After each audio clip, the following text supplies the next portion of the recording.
Hi, Daily Coaching Accountability Partners. David Halpern of Mastery Consulting. Want to talk about the famous line that you'll hear on occasion in your business. Let me think about it.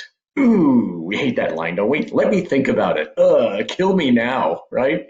But it's going to happen. So I want to give you four approaches for dealing with the let me think about it from a potential new client in your business. Okay. First things first, let's just acknowledge that if they're saying let me think about it, what they're saying is no right now. So let's just be clear. When you do a presentation, a sales funnel is kind of an easy thing. If you double the number of sales appointments you go on, you're going to double the number of sales transactions you get.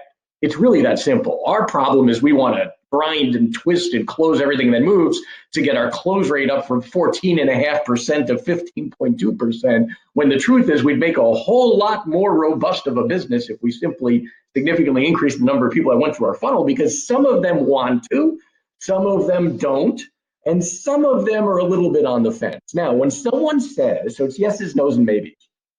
When someone says, let me think about it, it either means no or possibly maybe. So what you want to do is peel away the layers of the onion. So let me give you four approaches. I'm not saying to do all four. I'm saying pick and choose which ones fit your tool belt based on your style. Number one, I think this is important for all of us, by the way, is acknowledge that they can think about it. Relax them. Bring them some peace here in the process. At least they'll be able to think and hear what you say after that. So you can say something as simple as, of course you can think about it. I understand. It's a decision that's not to be taken lightly, or something like that. Or, yeah, of course, if you need the time to think about it, please do. Whatever it is, as long as you say that up front, they're going to have some peace, and then we can go and kind of keep, if you will, either reselling or re-identifying. So let's go to step number two. Step number two is you can tell people, you can give them an out. It's sort of the negative selling sort of content where you say, hey, look, by the way, you may want to think about it, but don't worry. If you're not sure this is something you don't want to do, don't do it. This is not for everyone. We're really kind of looking for serious people only. I don't know if that language is right for your business or product. Certainly works for ours, right? Where I could say to someone, hey, look, it's not for everyone. It's cool. If you're not sure, don't do it. It's not necessary, right? Look, I'm only looking for serious. We're only looking for serious people to engage in this type of service or whatever. That's kind of negative selling, but it kind of gets them thinking, no, but I'm interested, right? So that's another approach is, hey, look, it's okay if you don't. We're not looking for everyone anyway. And you might want to use scarcity in there also. You might say, hey, I can only work with 5 clients at any given time. So if you're not so serious, that's no problem. I kind of want to work with serious people because my time is limited. I'm only working with 5 at a time, something like this. Okay, let's go to a third tool in your tool belt.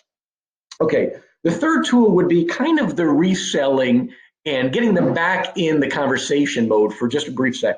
So the way you do this is by asking 2 questions. First one is, hey, Sue, you're saying, let me think about it. Can I ask you 2 quick questions? Number one would be, what is it about what, my service or product that you do like? What is the thing about, what's the reason you're considering this?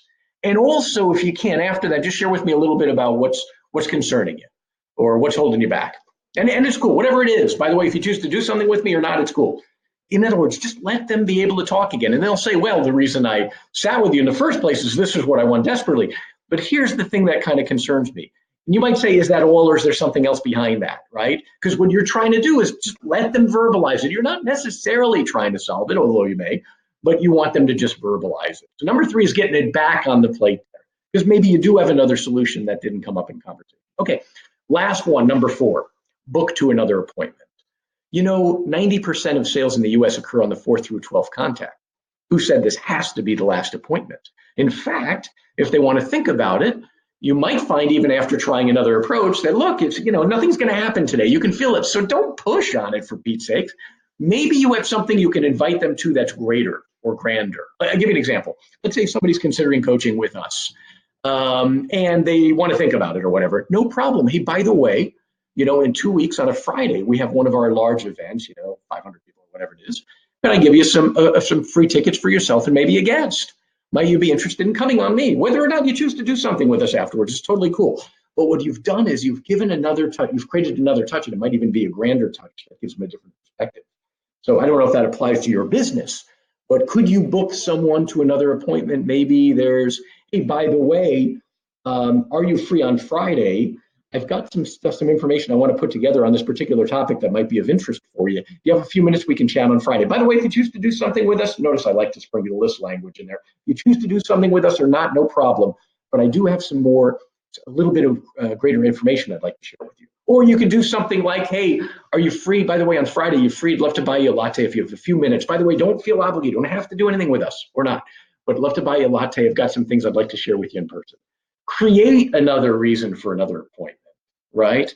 Because sometimes trust is built on the back of consistency, continuity, and certainly face-to-face appointments. Okay, I hope this was helpful for you.